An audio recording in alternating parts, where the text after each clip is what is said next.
ఎంత కట్టారు, ఎప్పుడు కట్టారు,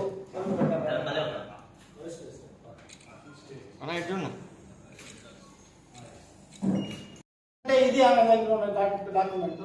ఇది ఏమి అగ్రిమెంట్ అండి, రిజిస్టర్ కూడా కాదు. ప్రభుత్వం ఎలా రిజిస్టర్ అవుతుంది కదా. దీన్ని తీసి ఆమె ఎంత సేమ్ నేను చెప్పాను దున్నపోతు కదా అన్ని ప్రతి ఒక్కటి సమయంగా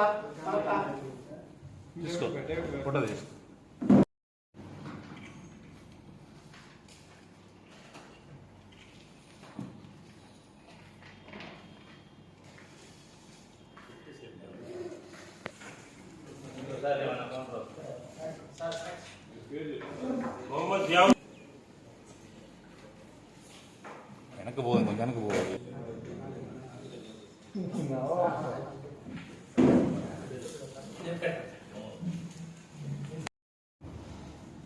ఈ మధ్యన మనం చూసాం, దున్నపోతు ఈనిందంటే దూడలు కట్టాయంటా ఉన్నారు.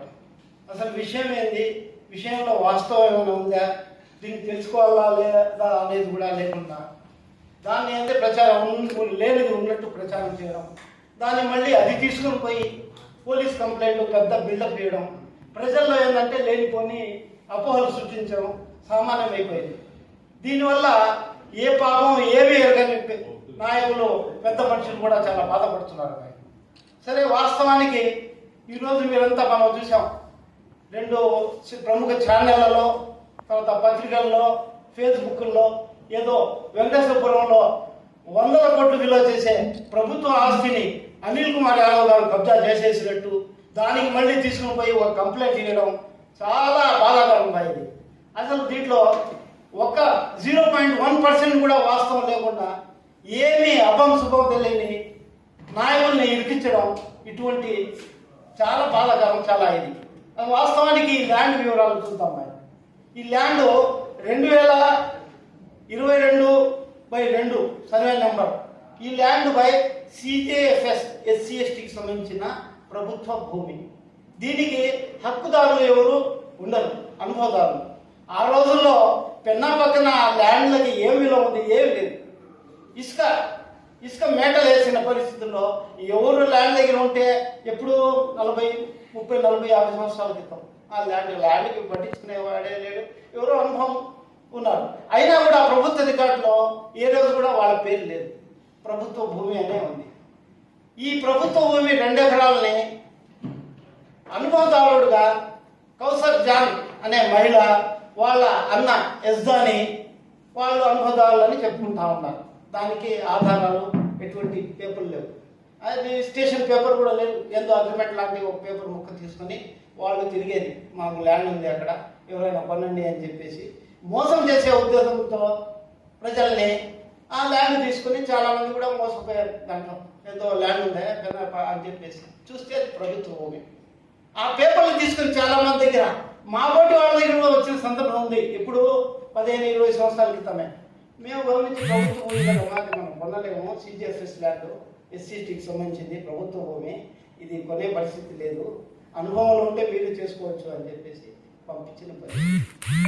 ఈ ల్యాండ్ని వాస్తవానికి 2015వ సంవత్సరం టిట్కో గృహాలు నిర్మించడానికి అప్పటి ప్రభుత్వం, తెలుగుదేశం ప్రభుత్వం నిర్ణయించి ఆ ల్యాండ్ని అక్వైర్ చేసింది. ఈ 2 ఎకరాలు కాదు, ఆ చుట్టుపక్కల చాలా భూముల్ని అక్వైర్ చేశారు. కానీ వాళ్ళకి సంబంధించిన ఎటువంటి క్యాష్ ఇవ్వలేదు, వాళ్ళకి అక్వైర్ చేసేసారు.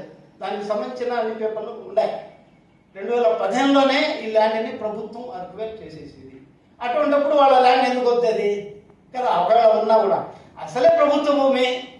దానికి తోడు ఏంటంటే వీళ్ళు అనుభవదారులు SC/STలకి సంబంధించిన భూమి అయినా కూడా ప్రభుత్వం అక్వైర్ చేసినప్పుడు అప్పుడు కూడా వీళ్ళు ఈ పేపర్లు తీసుకుని మూల తిరిగేది, ఏదో తన భూమి ఉన్నట్టు ఈ భూమిని ఏంటంటే అమ్మాలి అన్నట్టు.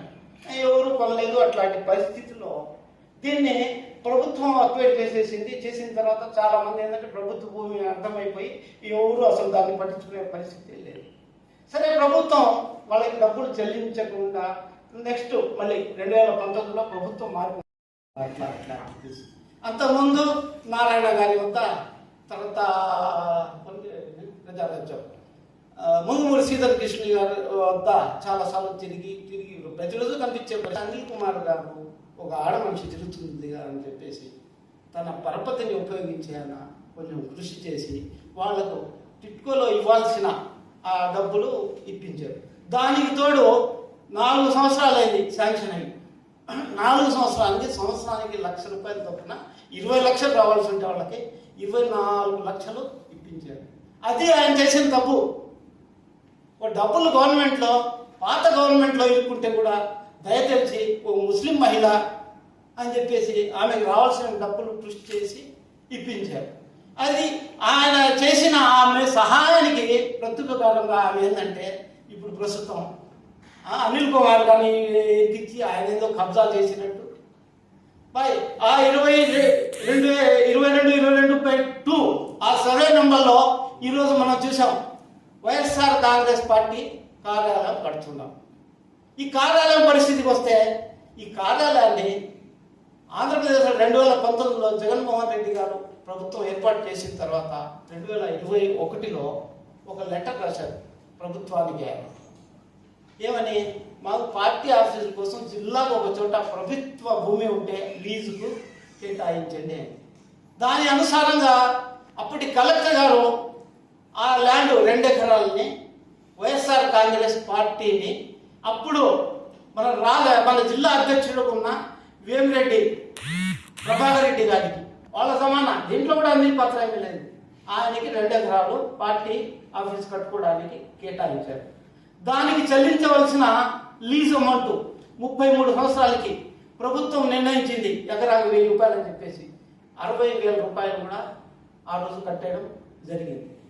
సరే, ప్రభుత్వాన్ని అడిగాము, ప్రభుత్వం ఇచ్చింది పార్టీ ఆఫీస్ కోసం. దీంట్లో ఎటువంటి ఏముంది అండి, ప్రలోభమైన ఉందా, దీంట్లో చట్ట వ్యతిరేకత ఏమైనా ఉందా? ఆ ల్యాండ్ని పార్టీ ఆఫీస్ కోసం మళ్ళీ 1 సంవత్సరం 1.5 సంవత్సరం తర్వాత అప్పటి జిల్లా అధ్యక్షులు వేమిరెడ్డి ప్రభాకర్ రెడ్డి తన చేతుల మీద దాన్ని కట్టడం స్టార్ట్ చేశారు. ఆయనే కట్టారు. నేను చెప్తున్నాను కదా, మేము పార్టీ ఆఫీస్ కాదు, ఆయన ముందు వచ్చి నేను కడతాను పార్టీ ఆఫీస్ అని చెప్పేసి ఆయన అడగండి, నేను కడతా అని చెప్పేసి కట్టడం మొదలుపెట్టారు. చాలా వరకు నిర్మాణం పూర్తయింది. ఇటీవల 2 నెలలు 3 నెలల క్రితం పార్టీ మారక ముందు వరకు కూడా పార్టీ జిల్లా కార్యాలయం పనులు జరుగుతూనే ఉన్నాయి. అలా 2-3 నెలల నుంచి ఆ పని కూడా ఆపేయడం జరిగింది. దీనికి సంబంధించిన అన్ని పర్మిషన్లు ప్రతి ఒక్క విషయం ఆయన దగ్గరే ఉంది. వేమిరెడ్డి అది అడగవచ్చు. ఇంకోటి, దీనికి ఈ ల్యాండ్కి సంబంధించిన డబ్బులు వేసేసారు కదా అనిల్ కుమార్ గారు కలెక్టర్ ద్వారా. ఈ చెల్లించారా లేదా అని, ఏ రోజు చెల్లించారు, ఎవరికి చెల్లించారా అనే వివరణ కావాల్సి ఉంటే కలెక్టర్ గారిని అడగవచ్చు. ఆషామాషిగా ఇవ్వరు కదా ప్రభుత్వం. చెక్కుల ద్వారా బ్యాంక్ అకౌంట్లో జమ చేశారు, చేసి ఉంటారు. మీరు కలెక్టర్ గారిని అడిగితే మొత్తం వివరాలు చెప్తారు. దీనికి మా కొందరు మిత్రులు పత్రికా విలేకరులు లేని తప్పుతో ప్రజల్లో ఏంటంటే చుట్టం చేసి వారి వ్యక్తిత్వాలపై మచ్చ తెచ్చే విధంగా చేయడం చాలా ఘోరమైన తప్పండి. దీన్ని మేము పార్టీ పరంగా ఆంధ్ర రాష్ట్రంలో ఉన్న వైఎస్ఆర్ కాంగ్రెస్ పార్టీ శ్రేణులు అభిమానులు అందరూ ఖండిస్తున్నాం. ఇటువంటి చర్యలని దయచేసి ఇక మీరు చేయకుండా ఆపాలని చెప్పేసి ఇటువంటి అందరినీ కోరుతున్నాం. ఈ విషయం పార్టీ పెద్దలకి తెలియపోయి ఉండొచ్చు, వాళ్ళ కనుసంలో జరిగి ఉండొచ్చు. మన నారాయణ గారు ఎవరైనా ఉంటారు పార్టీ నాయకులు, వాళ్ళ ప్రోద్బలం మేరకు కూడా జరిగి ఉండొచ్చు. దీనిపై తప్పకుండా ఏంటంటే మేము చట్టం అని మేము పరువు నష్టం దావా చేసి ఆ పత్రికా ఎవరెవరు పత్రికా ఛానల్స్ దీన్ని ప్రచారం చేశారు. అదేవిధంగా దీన్ని అనవసరంగా పోలీస్ కంప్లైంట్ చేసి దీన్ని ఇది చేశారు. వాళ్ళ మీద తప్పకుండా చట్ట ప్రకారంగా వాళ్ళ పరువు నష్టం దావా వేస్తాం. వాళ్ళ విషయం ఇక ముందు కూడా చూడడం జరుగుతుంది. దయచేసి మీ అందరికీ పత్రికా విలేకరులకు ముఖ్యంగా నేను చేతులెత్తి నమస్కరించి కోరేది ఏంటంటే, ఏదైనా విషయం వచ్చినప్పుడు వివరణ తీసుకొని మీరు ప్రచారం చేస్తే చాలా బాగుంటుంది. లేదు నిజాలు తెలుసుకొని కలెక్టర్ ఆఫీస్ దగ్గర ఏదో ఏ విషయం ఏంది అనేది అని చెప్పేసి మిమ్మల్ని అందరినీ కోరుతున్నాను. ఇటువంటి దుష్ప్రచారాన్ని ఖండించవలసిందిగా కోరుతున్నాను. నమస్కారం. 2 రోజుల క్రితం నెల్లూరు నగరం 1 టౌన్ పోలీస్ స్టేషన్లో గౌరవనీయులైన మాజీ మంత్రివర్యులు అనిల్ కుమార్ యాదవ్ గారి మీద జాకీర్ అనే టీడీపీ నాయకుడు ఒక కౌసర్ జాన్ అనే మహిళను తీసుకుపోయి ఆమె స్థలం 2 ఎకరాలు అనిల్ కుమార్ యాదవ్ గారు కబ్జా చేశారని కేసు పెట్టడం జరిగింది. ఆ రోజు మీడియాలో వాళ్ళు మాట్లాడతారు, వైసీపీ పార్టీ ముస్లిం పక్షాన ఉంది, మరి ఈరోజు ఒక మైనార్టీ మహిళ ఆమె యొక్క స్థలాన్ని కబ్జా చేయడం ఇది ఎంతవరకు అన్యాయం, దీని మీద విచారణ చేయాలి, ఆయన మీద ఎఫ్ఐఆర్ చేయాలని కేసు పెట్టారు. మరి ఈరోజు అదే ఆమె తీసుకున్న ఈ డాక్యుమెంట్ ప్రకారం మనం అరంగల్ కాపీ తీస్తే ఈ భూమి ప్రభుత్వ భూమి అని ఉంది. మరియు ఆమె ఈ ప్రభుత్వ భూమి ఎలా కొనింది మాకు అర్థం కావడం లేదు. ఈమె భర్త యజ్దాని గారు హాజీ సాబ్ ఆయన గతంలో తెలుగుదేశం పార్టీ ప్రభుత్వంలో ఉన్నప్పుడు ఆయన నా దగ్గర వస్తే నేనే ఆయన్ని ముంగు శ్రీ కృష్ణారెడ్డి దగ్గర తీసుకొని పోయి ఆయన స్థలం సీజ్ చేశారు, అక్విజిషన్ లో తీసుకున్నారు ప్రభుత్వము, ఆయన డబ్బులు ఇవ్వడం లేదని ఆయన వచ్చి నా దగ్గర చెప్పుకుంటే నేనే తీసుకుపోయి శ్రీధర్ కృష్ణారెడ్డి దగ్గర మాట్లాడించి ఆయన డబ్బులు వచ్చే విధంగా చర్యలు చేశారు. మరియు అప్పుడు రికార్డ్ ప్రకారం ఏంటంటే ఈమె పేరు లేదు, ఈమె తమ్ముడు పేరు ఉంది రికార్డులో, ఆయన పేరు కూడా యజ్దాని. కావున ఆ రోజున ఇదే మంత్రి నారాయణ గారు ఉన్నప్పుడే ఆయన స్వయంగా ఆయన పేరు ఎక్కించి ఆ భూమిని అక్విజిషన్ చేసి ఈ కౌసర్ జాన్ అనే మహిళ యొక్క తమ్ముడు యజ్దాని పేరు మీద 20 లక్షలు వేయాలని అప్పుడు అప్రూవల్ చేయడం జరిగింది. అయితే అప్పులు పడలేదు. తర్వాత వైసీపీ ప్రభుత్వం వచ్చిన తర్వాత తరచూ వీరు తిరుగుతున్నప్పుడు అనిల్ కుమార్ యాదవ్ గారు చర్యలు తీసుకొని ఈ ల్యాండ్ అక్విజిషన్ చేశారు కాబట్టి ఈ ప్రభుత్వ భూమిలో వచ్చేసింది కాబట్టి వీళ్ళకందరికీ డబ్బులు వేయాలని అక్కడ ఉన్న అనుభవదారులందరికీ అకౌంట్లో డైరెక్ట్ ప్రభుత్వం ద్వారా డబ్బులు జమ చేశారు. అయితే ఈమె ఏదైతే నాకు డబ్బులు రాలేదని చూపిస్తుందో ఆ భూమి యొక్క తాలూకా డబ్బులు 20 లక్షలు శాంక్షన్ చేస్తే టీడీపీ ప్రభుత్వం, వైసీపీ ప్రభుత్వం దాన్ని 24 లక్షలు కింద ఆమె యొక్క తమ్ముడు యజ్దాని భాష అకౌంట్ లేదు. అది అనిల్ కుమార్ యాదవ్ గారికి సంబంధం లేదు. శాంక్షన్ అయిన డబ్బులు వారి యొక్క అకౌంట్ లో జమ అవ్వలేదు. మరి అనిల్ కుమార్ యాదవ్ గారు ఆ యొక్క డబ్బుల్ని ఎవరైతే అనుభవదారులు ఉన్నారో వారి అందరి అకౌంట్ లో వేయడం జరిగింది. గతంలో శాంక్షన్ అయిన అమౌంట్ కన్నా ఎక్కువ డబ్బులు వాళ్ళ అకౌంట్ లో వేయడం జరిగింది.